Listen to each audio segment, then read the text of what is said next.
बिहार से एक बड़ी खबर आपको बता देते हैं। डीएसपी संजीव कुमार के ठिकाने पर छापेमारी जारी। जहानाबाद, खगड़िया, पटना के ठिकाने पर छापेमारी जारी। आपको बता दें, स्पेशल विजिलेंस यूनिट ने यह छापेमारी शुरू की है।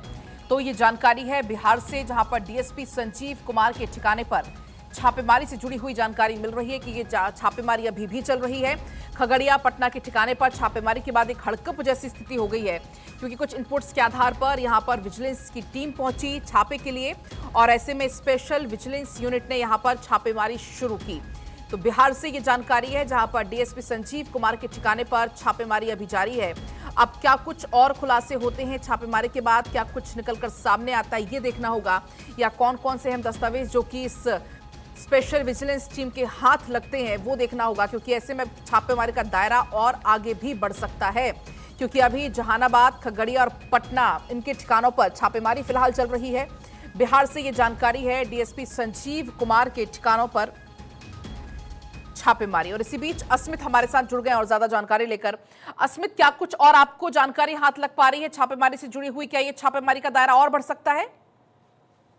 नहीं, बिल्कुल बढ़ सकता है पलक। स्पेशल विजिलेंस यूनिट की टीम छापेमारी कर रही है। ये वर्तमान में संजीव जो है वो जहानाबाद के डीएसपी मुख्यालय के पद पर इस समय वो है, और इसी को लेकर के कई जो क्लूज हैं वो मिली थी टीम को। इसलिए सुबह सुबह उनके जो पटना का आवास है, जहानाबाद का आवास है, खगड़िया है, वहां पर छापेमारी चल रही है कई ठिकानों पर।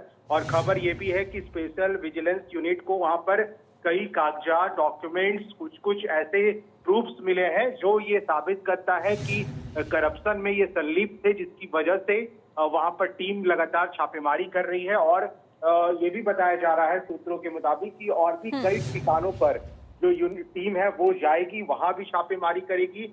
बड़ा सवाल ये है कि जो संजीव है वो जहानाबाद में डीएसपी मुख्यालय के पद पर अभी मौजूद है, और वहीं पर इस बात की जानकारी पहले से भी थी। कुछ दिन पहले भी ऐसे ही छापेमारी हुई थी, जिसमें भी कई दस्तावेज हाथ लगे थे। लेकिन अब एक बार फिर से जब कई जगहों पर, कई ठिकानों पर छापेमारी कर रही है, तो चलिए अब ये देखना होगा अस्मित, ये छापेमारी का दायरा कितना और बढ़ता है। फिलहाल शुक्रिया आपका पूरी जानकारी।